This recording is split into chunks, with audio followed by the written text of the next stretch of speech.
Welcome, ladies and gentlemen, to another election episode of the Linzito podcast, where we aim to educate, inspire, and inform. And today's episode, like I said, it's an elections episode, so we are bringing you parties and independent candidates who we would like to mention as an alternative. So it's not the guys with the big budgets, it's not the guys that you will find on every lamppost that has a poster, but it's the guys who are very passionate about South Africa, such to an extent where they're going up against the big guys. So it's our duty to bring and help you to understand who the people are who are also in the run, because they might not necessarily get the platforms that the other guys get. So yeah, I'm looking forward to this episode. AK, how about you? I am very much looking forward to today's episode. It's good to speak to someone who's doing something slightly differently from the norm, because it's very easy for people to just fall into whatever someone else is doing. So yeah, it's going to be a great one. Please don't forget to listen, to share, to subscribe on YouTube, on Spotify, on iTunes, on TikTok, on Facebook. And yeah, so without wasting any time, I want to introduce our guest today. His name is Tshepo Mogano. He's an independent candidate. He is vying for a seat in the Provincial Legislature of Gauteng. So if you're a Gauteng resident, this one is for you. So he's going to tell us everything about himself, why he's running, how he came to run, who nominated him, how did it work, all of the nitty-gritties. So we're going to be learning a lot about him as a person, and then what he stands for, and also just getting like an education on how does it work if you want to run for president or whatever it is in the next 5 years or so. So yeah, I guess I'll kick it off. Who is Tshepo? What's our guy? What does he stand for in a nutshell? No, thank you guys for having me on your podcast. I really appreciate the opportunity that you have given me, and I hope that it will be an educational episode where people will get to know who Tshepo is, why he's even in this race. I did not think it was going to be this challenging, but it is. But when we've got podcasts like this that give us a chance, at least we know that there's still hope for even us, the independents, or those that don't even have the formal budget to run their campaigns. So anyway, Tshepo is a guy from Polokwane. I was born in Gauteng anyway. I was born in Tembisa. But later in the years, my parents moved to Polokwane, where we stayed home. So I'm a boy that grew up in the dusty streets of Lebohong, who went to Eureka Project School. It was a primary school that was still new. It was still a project. So we were one of the first people to be in that primary school. But later on, I went to SJ van der Merwe, where I was doing technical subjects. I was just a normal guy. But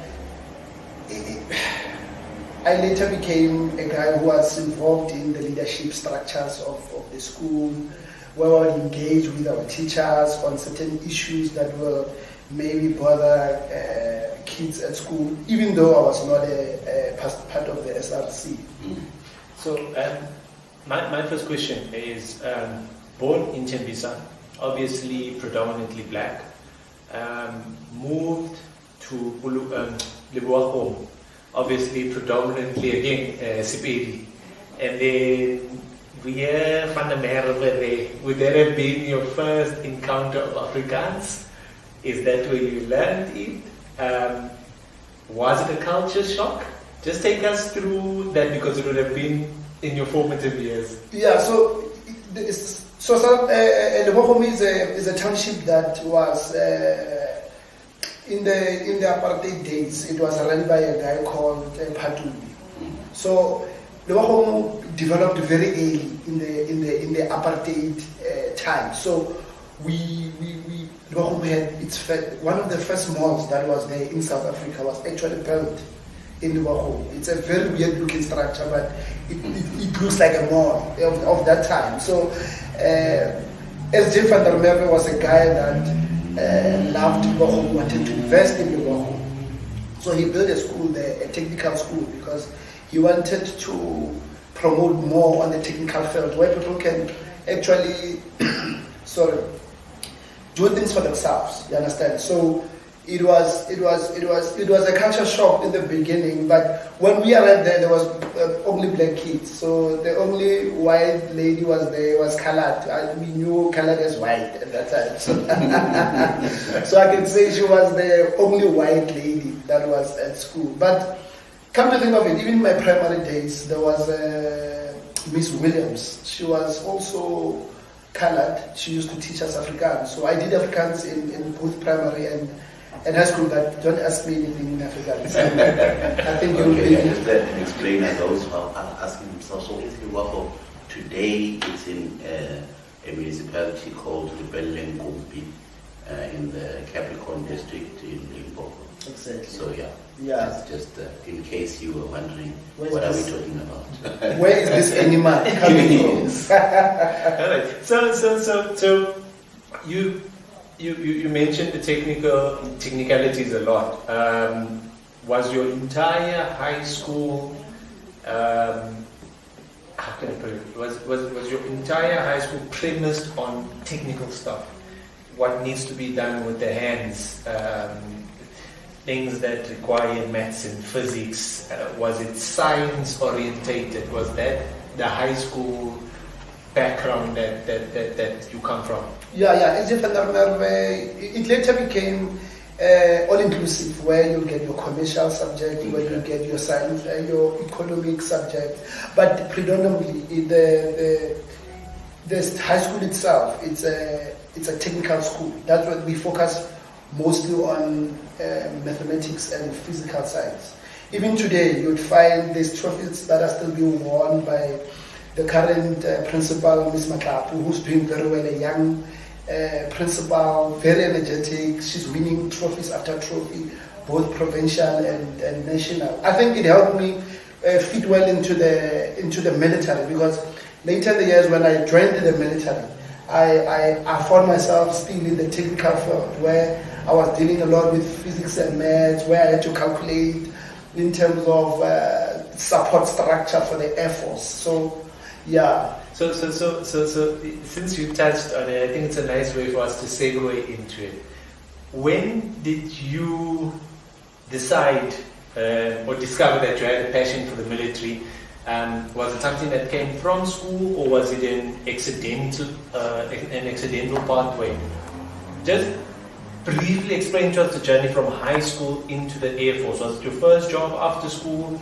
Did you dabble in other things before going to the military? And maybe if you can take us through the process of your application. No, definitely. Look, I had a friend called Tshepo. The mother worked in the military. She was in the medical field. She was a nurse in the military. So I was always fascinated, like, hey, I wish one day I could wear camouflage, but it sounds so interesting. So I went to the mom. So I went to Tshepo's mom and I spoke to her. She said to me, don't worry, I'll bring you application forms. But I think I was in grade 12. So a year after that, years just passed, a year, 2. Then one day when I was going through my things, I found this application form. I was like, why don't I just take this thing in? Maybe I can go in, So I sent it through. A month, 2 later, they called me for interviews. I went for interviews. And because I was always fascinated by the way they're so disciplined, by the way they do things, the way they travel, the way the formations, the way they address each other, the way they salute. It was very interesting to me. So I think maybe the application form for me was a little bit different from today, where you'd find application forms being advertised only in a newspaper, then people have to go and apply, stand on long queues. When I took my application form in Visage in Pretoria, at the application box, I was the only guy, and people were not even interested. I mean, that is 2007-8. People were not even interested in becoming soldiers. So it's a little bit different from today. But during my days, it was one of those things that when you go into the military, you are basically not going into the military because you want a job. You have passion in yeah, you want to serve. We are motivated by the American movies where it's so interesting when you see all these Marines, it was so interesting for me. So that's what I was looking for in the military. Okay, so how did you then come to Pretoria from that sort of setup? Yeah. So immediately after grade 12, I applied at the Central Johannesburg College, where I went to do so-called a first year. So I had to breach some of my qualifications, my matric results. So as I was busy there, that's when I took in the application form. Within a month or two, then Pretoria called me. You're supposed to come this side, come and do your tests. So I moved to Pretoria. There's a friend of mine called Lucky that he invited me to Pretoria. I stayed with him and his brother for a while I was still finding my feet, Lucky and Aubrey. So yeah, I found myself in Pretoria, and it was so fascinating to find a city that was so, the one thing that I always I took from the two cities, Pretoria and Joburg, was that Pretoria was always so relaxed, It's so welcoming. Like in Johannesburg, it's like you have to work, like you have to get up and go do something. If you don't do something, you go hungry. You feel like you're wasting time, yeah. So when I got this side, I was excited because everything was just too, it just gelled. The pressure. The pressure was just, it was reduced. So that's how I came to Pretoria. Okay. Yeah, it was so interesting. But I did not stay long with them. So after like a month or two, then I moved to SWAT Ops, Air Force Gym. That's where I did my basic military training. Okay. I remember my first time when I got there, I met this friend of mine called Donald. So I did not know that in the military, you're not supposed to carry anything on your right-hand side of the hand. So I had bags, I had everything. I was just like there. And there was this instructor who came to me, was like, "Hey, what are you doing there? Why are you getting things on your right-hand side of your hand?" And I was like shocked, like, who's this guy? Why everything on your left-hand side? I had to carry everything on my left-hand side of the hand. Everything was so heavy for me, my guy. But we managed to pull everything. We took it that side. In the military, things are different. Like so yes, and it's slightly controversial as well. And it's fascinating hearing you talk about some of the do's and the don'ts. And a lot of people, anyone who has social media would know there's the Mabena narrative that goes around. So now I want you to touch a lot on the do's and the don'ts. Yeah. As we go through the discussion and the recording, so that people understand, because a lot of people, when you talk about the military, they only think fighting, they only think guns. But you mentioned that your friend's mom was a nurse. They are engineers in the military who build bridges. When there was no water, I think in the Eastern Cape, in Grahamstown, it's the military that was sent there. Even in the Val, actually, they had deployed the army. So the army is, and I say that with confidence, that majority of the population don't know that the army is actually a world on its own that has everything that civilian life has. They have it on the inside. The military's got everything. So the military's got everything from prisons to judges to advocates to prosecutors to doctors to guards to ceremonial guards. The guys that only deal with ceremonial events. You've got choirs, you've got HR, you've got basically anything that you would have in the outside world. You also get in the military. And the nice thing about the military is that they take you to school for that. So you can go in the military with a grade 12, but get out of the military or stay in the military with a PhD, because that's how good they take care of their people. And you spoke about the Mabena. So a friend of mine was asking me, is the military that bad? Like, have we lost the military? What's happening? It looks like everybody's just doing their own thing. Everything. Guys, the military is so strong. We've got one of the best militaries that you can ever get in the continent. You know, from somebody that is deployed into the DRC, went to Rwanda, went to Burundi, I can tell you now without a shadow of doubt, we've got one of the best military that we've got. It's unfortunate that, you know, when we've got leaders that don't understand the military, then they don't understand how to maintain it. Because it's one thing to have well-trained soldiers on the ground, but you also need machinery. You need the equipment to be serviced. You need the latest equipment. You don't want to find yourself left behind when it comes to the latest technology. It's very, very important when it comes to the military. And I can hear from the passion that you are a very ambitious person, and you mentioned that we've got the best military. One other thing that is undisputed is the fact that our Rekkis are probably number one in the world. Most probably.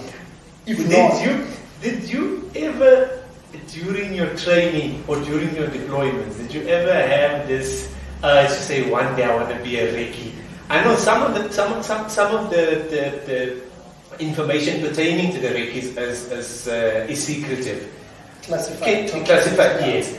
Can you share with us the information that you can share? How difficult is the training? What does it take? Because I mean, these are South African soldiers that are basically ranked above the Navy SEALs of the United States. They rank above the military of the Great Britons. Just share some of the information with us that you are able to.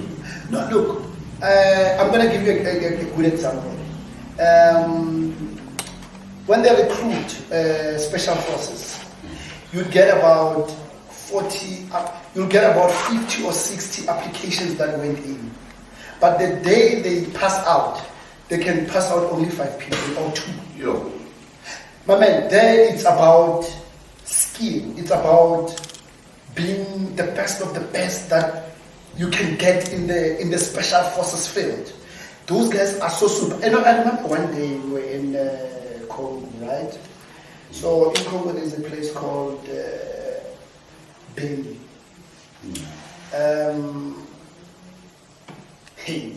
So there was some sort of a red zone alert. So in a red zone means that the rebels are now busy moving around, terrorizing villages and stuff like that, right? There was an alarm like that went out to say that now it's a red zone. Rebel groups like M23 are now on the ground. They are now terrorizing villages. My guy, South African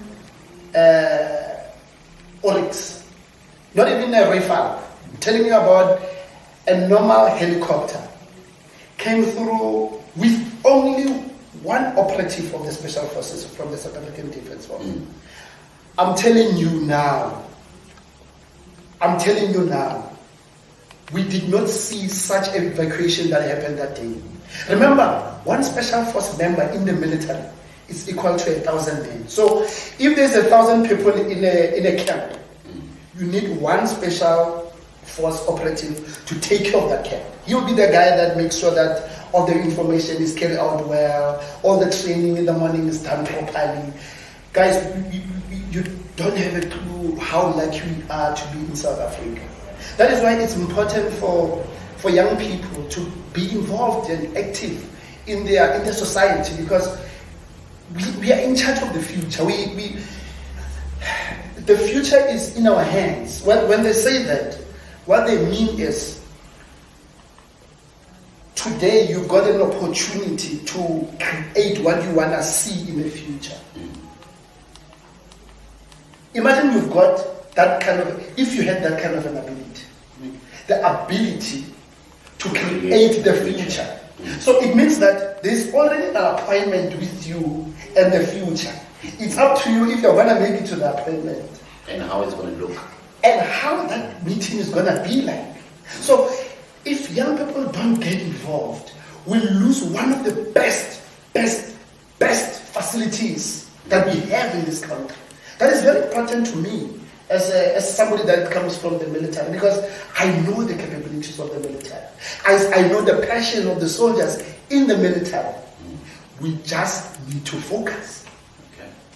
Wow. So talking about getting involved, how did it come about that you ended up being involved now in politics? Was it something that you had an idea of doing, or was it people pushed you into it, or they asked you to go in? How did that process look like?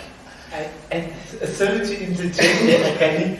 Very pertinent question. Yeah. I want us to segue into it, because we know from off-air discussions that Tshepo was in the Air Force. The Air Force is, just as is the case with the Rekis, is one of the most difficult sections of the military to go into. Maybe we can go into the military as foot soldiers, but to go into the Air Force, in that Air Force, you need your maths and your physics. There's no maths lit there. No. So I want us, because he's mentioned the Burundi, the M23. In that deployment, was it as an ordinary foot soldier, or was it already in the Air Force? Because I want us to go from how you got into the Air Force and then into what Akani was saying. Now, you're now done with the military, but you still want to serve. Yeah, so in the military, I was part of the support structure. So what will happen is that I was involved with the MINOPS and the firefighting departments, and so on the safety side of things. So the MINOPS, normally what they will do is that when there is a rebel terrorist somewhere who, for example, a rebel group just went through a village, right? So what rebel groups do, when they go through a village, they take women and kids, right? Kids, they will turn into child soldiers, and women, they will perform all nonsensical stuff about, they will kill them brutally, it's horrifying. So, and others will be kidnapped, right? So I was sometimes one of the guys that will join the MINOPS, go discuss with the rebel groups to release the child soldiers and the women.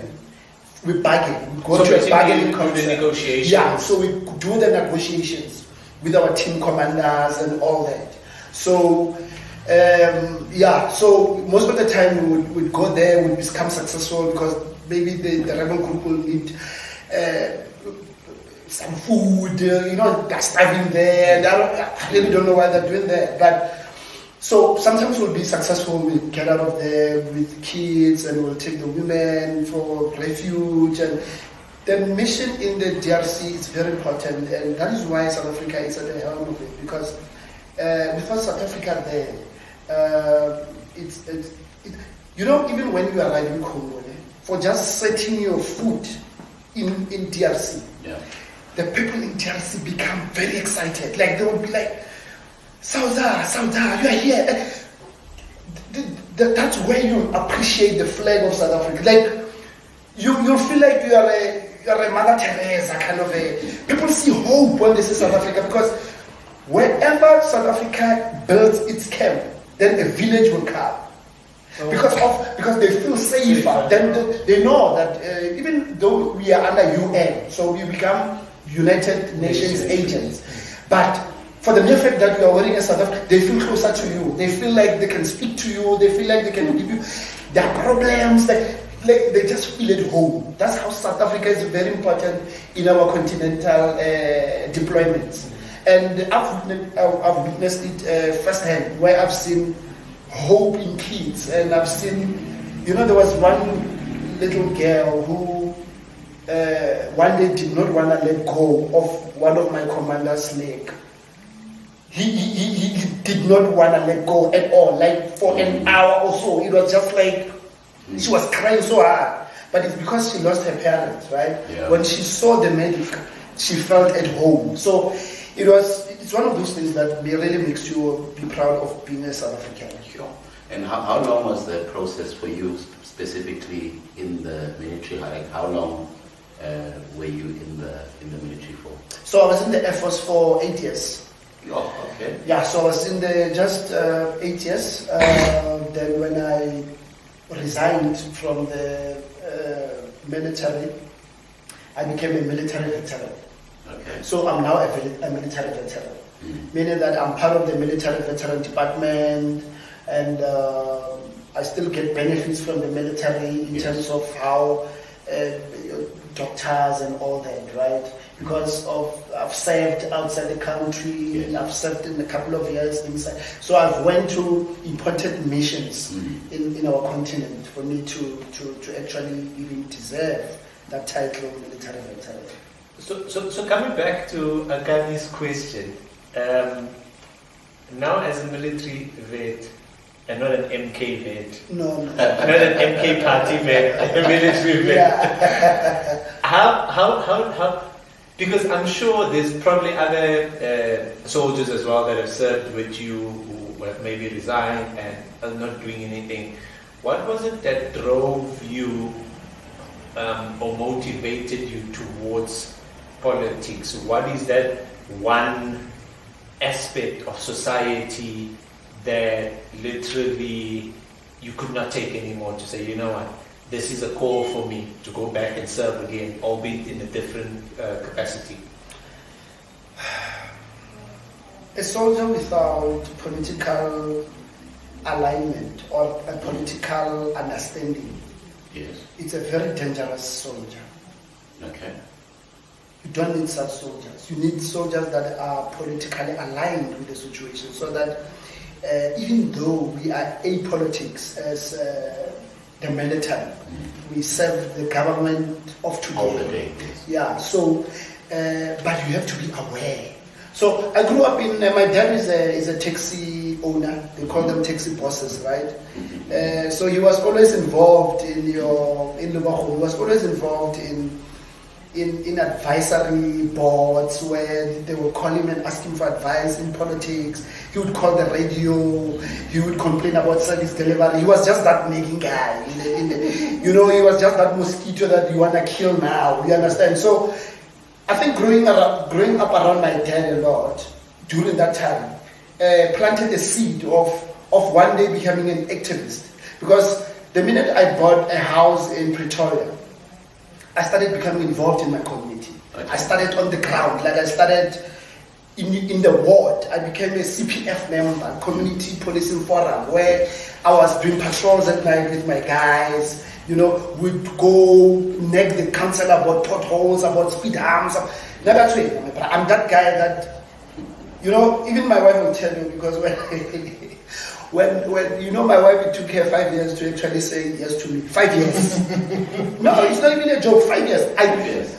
I'm that guy that I will just be there every day. If you tell me no, don't worry, call me every day. I'm gonna call you every day. Until some guy messed up one day and she called me, Tshepo, my boyfriend. I was like, yes. Now I'm going in. Shoulder to cry on, we continue. You understand? So the passion of being a community leader or a community member it's just within me. I'm one guy who likes to bring people together and say, guys, why don't we do this thing? Because clearly the government is not going to do it. So how about we do our own security? How about we do boreholes? How about we do a park for the kids so that our kids don't have to go far? It's too dangerous. So I started being involved in the community. Later on, the ward councillor from my ward called me, Tshepo, don't you want to be a ward committee member? I was like, why me? No, you are very involved, man. You're always calling me, you're always giving me problems. So go and solve them. So she took me through the process of ward committee member. Then I loved it. So when I heard that there's this new nation movement that is busy applying to the Concord for independent candidates, I was like, wow, because I do not want to be involved in parties. Because I've realized in parties now that people are killing each other for You must toe the line. Now you must toe the line. Right now we must say Nyamasa. No. I'm not gonna do that. I want to really represent the people on the ground. It should be correct. I always give an example with Soweto. Soweto is such a beautiful example of a township that has developed because of its people.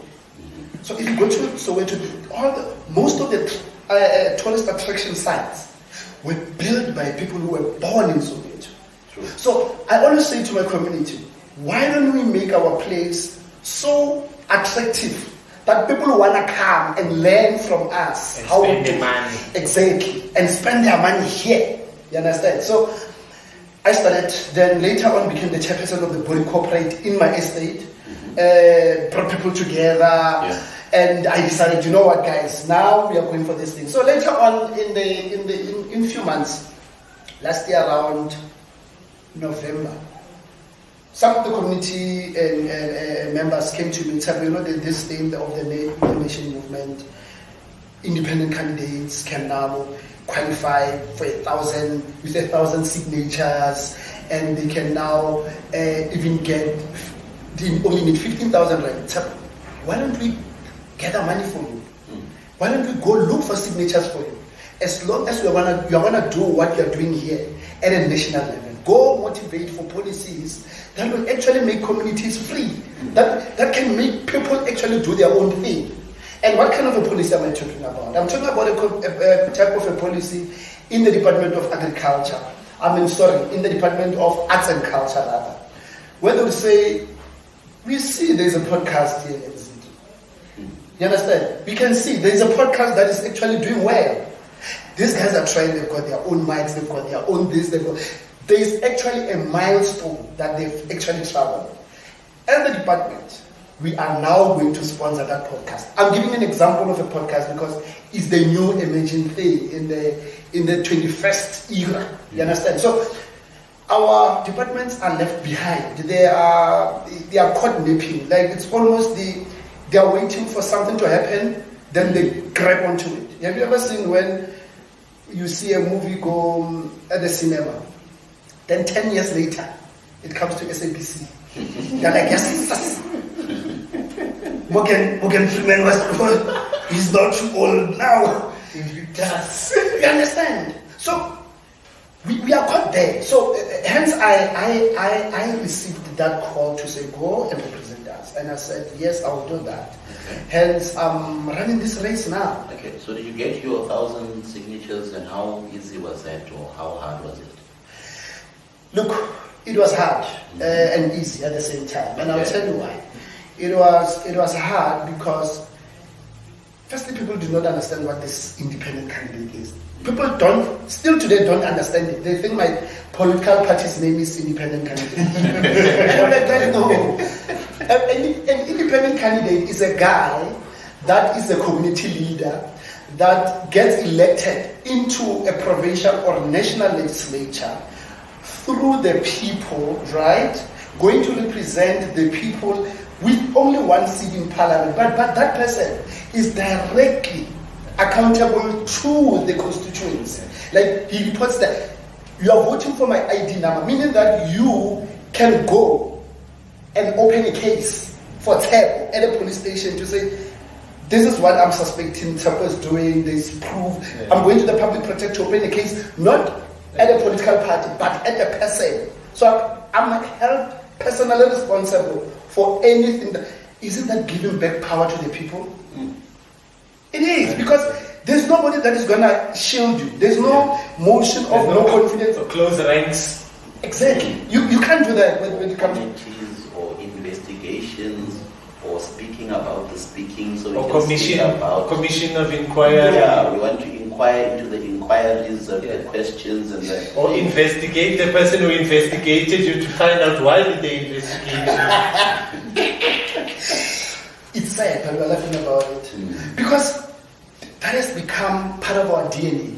Yes. We expect to find some commission somewhere sitting Because there's a certain commission that did not do its job. So now we need another commission, comrades, to see if this commission has done us properly. What is that? And here's an interesting question that I have written. You learned a lot of your character, or a lot of your characteristics were molded in the military. How and when do you control your rebellion? Because in the military, you are taught to take orders, to listen, just to serve. But as a leader, you also need to be rebellious, because if you're not rebellious, you're not going to achieve the end goal, because there might be stumbling blocks around. How do you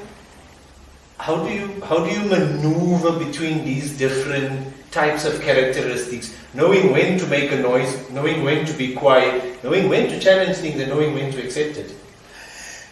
Look, we are governed by the Constitution. We are governed by one book that if we all took time to go through it, it's going to make things very easy. You don't have to be personal or emotional about anything.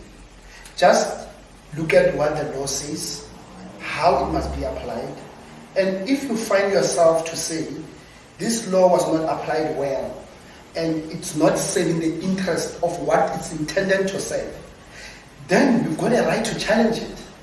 So the question of how do I even control my rebellion is from discipline. Because if there's one thing in the military that they've taught us is to be disciplined. But you must become also intelligent enough to understand when the situation requires a certain type of a character. I cannot find myself at a mall trying to convince, people at a shop to vote for Tshepo. Then I'm telling those people about something that is not even related to their situation. Obviously, those people are people that need jobs. They are not being treated well by their employers. You might find that their unions are not doing them justice. So so time and space. Time and space is very important. That's why it's very important that one of the things that I always call for that is that I wish that everybody can go through the military. Because it will be in some sort of a culture, most especially where... Sorry, we are laughing because there's somebody here whose name I won't mention who really believes in conscription. That every young person must be conscripted. Not should, or not may, must. Yes. What is your view on conscription? And how do you think it will change the mindset of all over? Because I don't have scientific evidence. Yeah. It is just my view, and I'm sure you will rubber stamp my view that if we conscript, there will be no loiterers in the street, and even those who come back from the military, they would have been taught discipline and skills that will not allow them to impair their dignity by uploma like Kone. Give us your view. But the first thing that the military is going to instill in every South African is patriotism. Yes. You see, on that point, I think we have a... So, if you've got a country. yes, the love of something. When you love something, you appreciate it. You'll not want to see some guy taking out a robot or a sign that says Bloemfontein going to build a shack with it. No, you'll not allow that. We'll be active participants, very active citizens in this democracy. So imagine this. Imagine for you to get a job, maybe let's start it at the government level. For you to get, imagine if this was a requirement, for you to get a government job, you have to have a military certificate. Wow. Wowzest. Imagine the type of people we'll get at the Home Affairs. Imagine the people we'll get at the hospitals, the nurses. Imagine the people that we'll get at the Department of Education, water. The service will be the same. We have produced one set of people that will grind Batopele principles. When you get there and say, I'm here to pay for my electricity bill, you'll not get somebody chewing a chippies, talking on a phone, like not even, like you must beg, literally, guys, I'm begging you to pay for my electricity. Yeah, System offline. Meanwhile, it's not offline, it's just off. They switch the computer off. So that is the first thing that the military will produce. But overall, we will have enough reserve members from them. Imagine if we were to have a war now. Then I know everybody's a soldier. Just chip in, guys. Now you know your orders. Let's go. Let's move. Like what Ukraine was forced to do overnight. When if they had done that within this April, it's time now. Exactly. So you know what? You literally just opened up my eyes to something new, and that's why I've been saying wow, because I only thought as far as conscription, because it is my opinion that, and I think that's why, and I have to put it in racial connotations. That is why people will say white people possesses more skills than us. It's because they were forced to obtain that skill, whether they wanted to or not. They didn't have a choice.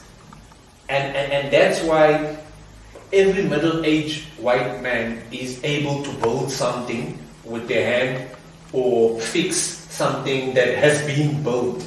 And on our side, we have choices. You can go to varsity if you want. If you don't, you don't. You can chill, drink your beers and stuff like that.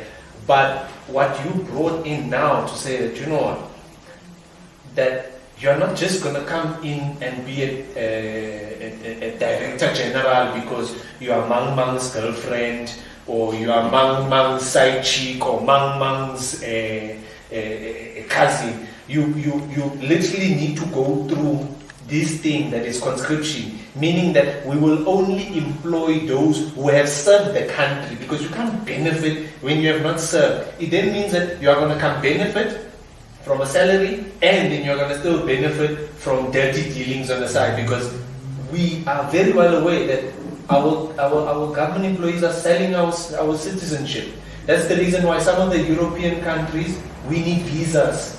We didn't need those visas before, because those countries know that our citizenship is so easy to buy. People come, people come from other countries to our countries. I mean, there was not so long ago, there was a Pakistani guy caught somewhere in Europe. He's Lebohang. Imagine. Oh, I understand that. So you just open up and because, you know, sometimes myself and Akani, we talk about, if you're in union buildings, what is it that you would do? And I always say capital punishment, conscription. Yes. Because I think those two things will act as a silver bullet. Because I'm of the opinion that if you bring capital punishment, a lot of our own patriotic people, and I'm saying they are patriotic even though they've emigrated, they will come back, because people have run away from our country and they've taken their skill because they feel that they are not safe, and the judiciary is not protecting them, the authorities are not protecting, and that's why but once you bring back capital punishment, they're definitely coming back. And when they come back, they've made a lot of money overseas. They're going to bring that money, they're going to bring the skill, we'll be able to deal with the employment crisis. No, definitely. I mean, it's a very, very beautiful statement that you are putting on the floor, and I like to engage the one that speaks about imagine this, if we have patriots at all spheres of government, imagine the kind of oversight that will be in our departments. Because before we put any law, we need to go work on our oversight. Yes. If we're not going to work on the oversight, then it's useless, because people are not going to rubber stamp the policies that are there to manage that particular thing. So what is still the use of having policies if we cannot look if those people are doing the right thing when it comes to those policies? Mm-hmm. You are speaking about corporal punishment. I like that. Somebody might speak about the death penalty. But somebody can say, guys, investigation is compromised, because people can buy investigating officers. Yes. So what if I'm now hanged wrongfully. You understand? Because of lack of professionalism in our state departments. So we need to really have separation of powers, real separation of powers. The judiciary, the executive, and the parliament need to be strictly. But how do you do that when you get parliament being the one that chooses a head of a chapter 9 institution? It becomes a problem because if I'm your boss and I've given you a job, are you going to prosecute me as the head of the NPA? NPA is we don't have an NPA anymore, guys. It's gone. So since you are running for a legislative arm of government, which is the province and whatever, what would a Mogano premiership look like? What are the things that you think, if these voters who are listening or watching, if they put me into that position, what is it that you will be pushing for? What are you advocating for? Besides the things that you've already spoken about, just anything else that you say, these are the things that I stand for, these are the things I stand against. So if anyone tries to introduce this, I'm going to be the first one to say, us, we don't believe in that, we don't want that, or the community that I serve doesn't want that. The first thing, my brother, is to try and lock up Gauteng. I will try to create. I want to clean it. That's the thing. Okay. We need to go on a cleanup campaign, man. Get into this building that are hijacked. Chase everybody out. That doesn't belong in those buildings. Take all those buildings down. We need to clean up. Gauteng is dirty. It stinks. It's dirty. It doesn't look good. Because Gauteng is a CBD. If you're talking about England, my guy, you're talking about London. Yes. So that's how you should imagine it. If you're talking about South Africa, and you're not talking about Gauteng, Gauteng is the one thing that is economic heartland, yes, and it's the heartland in more ways than one. Yeah. Imagine somebody coming from China for the first time in their life going to the CBD of Johannesburg, Gauteng, the city of gold. Exactly. Find stinking. People are just doing whatever they want. Taxi drivers are just packed wherever. I know my dad is a taxi driver, guys, but they need to have discipline. So. Yes. The first thing that I will do, I'll go for a cleanup. Okay. And how I'll do that, I'll use the red ants. Okay. The red ants have proven to do a very good job. I'll clean up all the flats that have been hijacked. That's what I'll start with.